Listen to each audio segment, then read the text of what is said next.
I was never going to be a men's physique. Didn't have much of an off season. I like his physique better. I'm always very energetic. I will have to put me as one of the greatest. Mr. Olympia was won by the back. Yeah, absolutely. In 2020, we lost Luke Sandoe, who was a bodybuilder. I don't know if you knew him personally or not. I'm not sure, but how did you take this?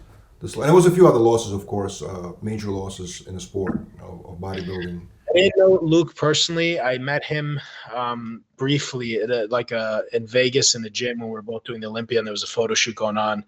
I know a lot of people say this about people that pass, but from what I could tell from the one time meeting him and what I've seen, he was an awesome guy. He was super sweet.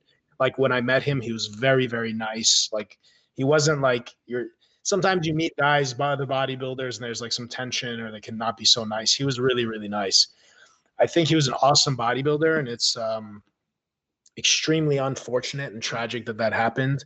I'm not one to speculate and get into rumors and get into other people's business. I heard different stuff about, mental health and things like that. And I've had a lot of rough times throughout the years. And even this past year, I think we all do. I think a lot of people don't talk about it and they're embarrassed, whether it be depression or anxiety, loss of sleep. And I just think that if that was the case with him, I'm really not sure. I heard rumors, but people should just be a little bit more open to talk about it or get help or reach out to loved ones or friends.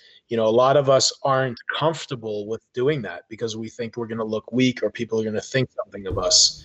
And that's a terrible thing. It shouldn't be like that.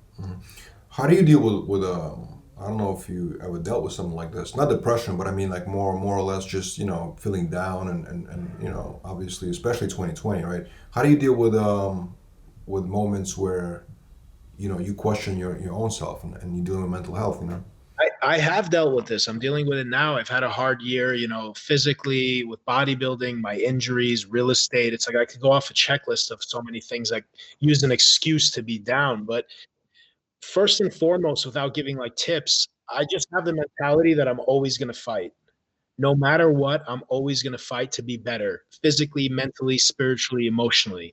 So, you want to be kind of like a hacker, a biohacker. You want to utilize everyone's expertise around you to be better. There's so many videos on YouTube about meditation, spirituality, how to hack your body and mind, about anxiety, about depression, tips, books. So if anyone is out there is feeling down or bad, if you're really, really bad, you need to go talk to a specialist, a doctor, or something like that.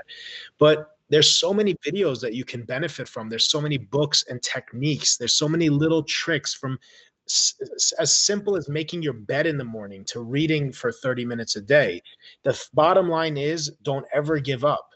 Don't ever give up. If you have a bad day, don't allow yourself to have another bad day. Say, what can I do to make this day better? Don't ever give up. And don't ever be afraid to reach out to friends, to family, even to look, I get people that reach out to me on Instagram, and I'm not saying I recommend that because maybe you'll reach out to someone you look up to and they won't reply to you. And don't take it personally. Not everybody has an answer. Not everybody's knowledgeable. But I get a lot of guys, even in the industry, that, will open up to me and tell me, hey, like I've been battling with depression. I've been battling with anxiety. And I think it's terrible that a lot of people don't feel comfortable to talk about that openly. Last thing I want to ask you, you mentioned you've been bodybuilding for 27 years, right? When you started and you competitive bodybuilder. Do you think the stigma of professional bodybuilding right now, that it's more dangerous than it's been before? Do you think it's been the same over the years? Or do you feel like people think it's more of a dangerous sport now than I guess because like the more exotic drugs that people say it's more dangerous. I think it's dangerous sport if you're not smart and you abuse yourself. If you push the envelope and you say, I don't give a shit, it can be very dangerous. There's a lot more exotic stuff nowadays and a lot of peptides that we don't know much about. I think those are dangerous. I don't think it's smart to use those.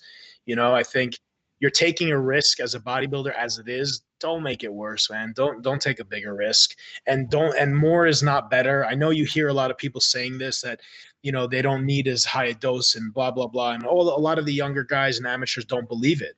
But look, man, if you don't believe it, it's just bad for you. Because then if you don't believe something's possible with naturally or with a low dose, then that just means that you're not going to be able to attain it. And you're going to have to do some crazy shit. Like every time I see somebody that claims to be natural and everybody ripping them apart on social media, well, if you don't believe something is a nice body is obtainable naturally, what you're saying to yourself subconsciously is that I can never look good unless I take drugs. And some of these guys that are claiming to be natural aren't even anything special. They're just like in good shape. Like when I was growing up, man, having a six pack and some muscle wasn't a big deal. But now anybody that's a little bit lean and has a little bit of muscle, it's steroids. And that's fucking sad. That's really, really sad. That just goes to show you that people don't think they can obtain this if they don't take drugs. So that means like 80% of these kids are taking them. You know, can you be an open bodybuilder in 2021 on the Olympia stage naturally? No. And if you thought you could, you're ignorant or blind or living under a rock. No, you cannot. But can you have an amazing physique? Can you be as big as, you know, bigger and leaner than you are now? Absolutely, man. Is it going to happen overnight? No. You got to put in time and work and dedication. You know, this is a conversation, a topic that's been just like talked about over and over again. Some people just don't want to hear it, but that's the truth. And you know what, man? Bottom line, a lot of these young guys are going to hurt themselves, and they're not going to be that healthy when they get older. But forget that. They're not even going to look good when they're older. I'm in this for the long run, man. I don't want to look like a god for 5 years and then look like shit for 50. I want to look good for a long time. And I think ahead, you know. Are there things that I could have done maybe to place higher the past couple of years? I don't know. I don't know if it would have made a difference or not, maybe, but I'm not willing to. What do you think can be done in the industry to make it more safe? To make it more safe for the competitors, especially the younger competitors. Can anything be done at all, or because you know a lot of the stuff is just issues like that being ignored for the most part. I mean, as like a pro athlete, if there was a little like if they gave us like health, like if they give us benefits and salaries and health insurance, like the NFL or something, that would be awesome, you know. And then everybody could get checked out because right now, like a bodybuilder, it's their own job to go out and get checked out by a doctor. They have to pay for it. They have to be responsible for it. And bottom line, a lot of bodybuilders aren't that smart and they don't do it, you know? Sure. Well, because it's it's similar to tennis organizations or golf. I mean, PGA is not going to do that. You know what I mean? It's up to individual competitors to, I guess, to do that, right? But I mean, yeah, I understand what you're saying. It'd be nice, but it's very difficult to actually implement that. Look, man, no one pulls your leg to be a bodybuilder. No one tricks you to be a bodybuilder. Nobody said it was easy. Nobody said you're going to get paid $1 million once you get an IFBB Pro card. We do this shit because we want to, hopefully because you love it. If you're bodybuilding for any other reason, stop. Stop right now. If you're bodybuilding to be famous, stop. If you're bodybuilding to be a millionaire, stop. I'm not saying you can't be famous, and I'm not saying you can't be a millionaire being a bodybuilder. I'm saying it's not worth it for those reasons. If you're bodybuilding because it's your fucking passion and you can't be without it, go ahead. DM me, I'll help you. But if not, just stop, man. Go take up golf.